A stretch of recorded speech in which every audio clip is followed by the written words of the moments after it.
Dalam nama Bapa dan Putra dan Roh Kudus. Amin. Maria menerima kabar dari malaikat Tuhan bahwa ia akan mengandung dari Roh Kudus. Salam Maria, penuh rahmat, Tuhan sertamu. Terpujilah engkau di antara wanita dan terpujilah buah tubuhmu Yesus. Santa Maria, Bunda Allah, doakanlah kami yang berdosa ini sekarang dan waktu kami mati. Amin. Aku ini hamba Tuhan, terjadilah padaku menurut kataanmu. Salam Maria, penuh rahmat, Tuhan sertamu. Terpujilah engkau di antara wanita dan terpujilah buah tubuhmu Yesus. Santa Maria, Bunda Allah, doakanlah kami yang berdosa ini sekarang dan waktu kami mati. Amin. Sang Sabda sudah menjadi manusia dan tinggal di antara kita. Salam Maria, penuh rahmat, Tuhan sertamu. Terpujilah engkau di antara wanita dan terpujilah buah tubuhmu Yesus. Santa Maria, Bunda Allah, doakanlah kami yang berdosa ini sekarang dan waktu kami mati. Amin. Doakanlah kami ya Santa Bunda Allah, supaya kami dapat menikmati janji Kristus. Marilah kita berdoa. Ya Allah, karena kabar malaikat, kami mengetahui bahwa Yesus Kristus Putramu menjadi manusia. Curahkanlah rahmat-Mu dalam hati kami, supaya karena sengsara dan salibnya, kami dibawa kepada kebangkitan yang mulia, sebab Dialah Tuhan dan pengantara kami. Amin. Tuhan bersamamu dan bersama rohmu. Inilah Injil Yesus Kristus menurut Yohanes. Dimuliakanlah Tuhan. 6 hari sebelum Paskah, Yesus datang ke Betania, tempat tinggal Lazarus yang ia bangkitkan dari antara orang mati. Di situ diadakan perjamuan untuk dia. Marta melayani dan salah seorang yang turut makan dengan Yesus adalah Lazarus. Maka Maria mengambil setengah kati minyak narwastu murni yang mahal harganya, lalu meminyaki kaki Yesus dan menyekanya dengan rambutnya. Dan bau minyak itu semerbak memenuhi seluruh rumah. Tetapi Yudas Iskariot, seorang dari murid-murid Yesus yang akan segera menyerahkan dia, berkata, "Mengapa minyak narwastu itu tidak dijual 300 dinar dan uangnya diberikan kepada orang-orang miskin?" Hal itu dikatakannya bukan karena ia memperhatikan nasib orang-orang miskin, melainkan karena ia adalah seorang pencuri. Ia sering mengambil uang yang disimpan dalam kas yang dipegangnya. Maka kata Yesus, "Biarkanlah dia melakukan hal ini mengingat hari penguburanku. Karena orang-orang miskin selalu ada padamu, tetapi aku tidak akan selalu ada padamu." Banyak orang Yahudi mendengar bahwa Yesus ada di Betania. Maka mereka datang bukan hanya karena Yesus, melainkan juga untuk melihat Lazarus yang telah dibangkitkannya dari antara orang mati. Lalu imam-imam kepala bermufakat untuk membunuh Lazarus juga, sebab karena dialah banyak orang Yahudi meninggalkan mereka dan percaya kepada Yesus. Demikianlah sabda Tuhan, terpujilah Kristus.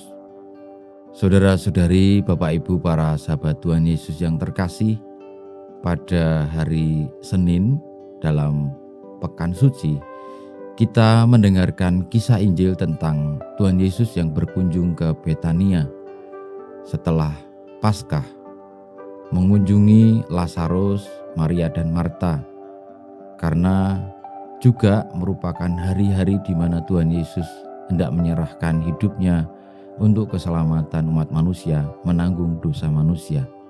Dan ketika Tuhan Yesus sampai di Betania, lalu ada peristiwa di mana Maria meminyaki kaki Tuhan Yesus dengan minyak narwastu yang mahal. Dengan menggunakan rambutnya, Maria meminyaki kaki Tuhan Yesus. Dan peristiwa itu lalu menggelitik bagi Yudas Iskariot yang adalah seorang bendahara. Yudas Iskariot mengkritik peristiwa itu sebagai sebuah peristiwa pemborosan. Betania sendiri artinya adalah rumah orang miskin. Bisa dipahami bahwa sebenarnya Lazarus, Marta, dan Maria juga adalah orang miskin. Sebenarnya minyak narwastu yang dipakai Maria untuk meminyaki kaki Yesus adalah suatu hal yang mahal untuk orang seperti Lazarus, Maria, dan Marta. Maka hal ini sangat masuk akal bagi Yudas Iskariot untuk mengkritik yang dilakukan Maria itu. Namun Tuhan Yesus berpikir berbeda, bahwa yang dilakukan Maria bukan soal perhitungan matematik ataupun ekonomi, tetapi yang dilakukan Maria adalah bagaimana menunjukkan, mewujudkan kasih yang besar. Meskipun dirinya orang yang tidak punya, orang yang penuh dengan kekurangan.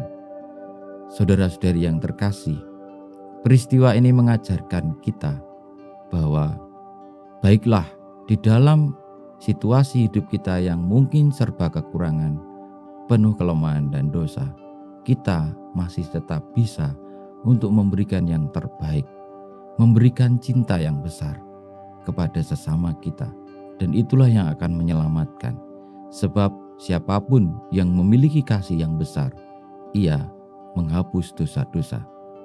Tuhan Yesus mewujudkan puncak kasih-Nya di dalam salib, pengorbanannya bagi seluruh umat manusia yang bahkan dia tidak bersalah, tetapi sebagai manusia lemah, dia bisa sakit, bisa luka, dia bisa sakit, dia bisa luka, dan akhirnya wafat.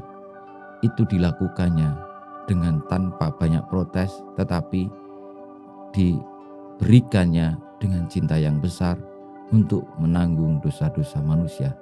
Seharusnya manusialah yang menanggung penderitaan, penghukuman akibat dari kesalahan dan dosanya. Tetapi Yesus mengajarkan kepada kita mewujudkan cinta kasih yang begitu luar biasa itu dengan memberikan diri di salib. Semoga kita yang telah ditebus oleh-Nya, yang dipanggil oleh-Nya untuk juga memiliki hidup di dalam cinta yang besar, cinta yang penuh pengorbanan seperti Tuhan Yesus pun di dalam hidup kita siap sedia untuk dengan kelemahan kita dalam situasi kita yang rapuh, berani selalu hidup oleh karena cinta dan memberi cinta yang besar bagi siapapun juga.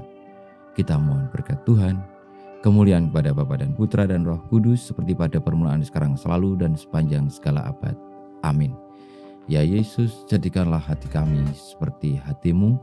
Tuhan bersamamu dan bersama rohmu kita semua hidup kita, karya pelayanan kita, perjuangan kita untuk selalu hidup di dalam kasih yang besar oleh karena Kristus, senantiasa dibimbing, dilindungi, diberkati Allah yang Maha Kuasa, Bapa, Putra, dan Roh Kudus.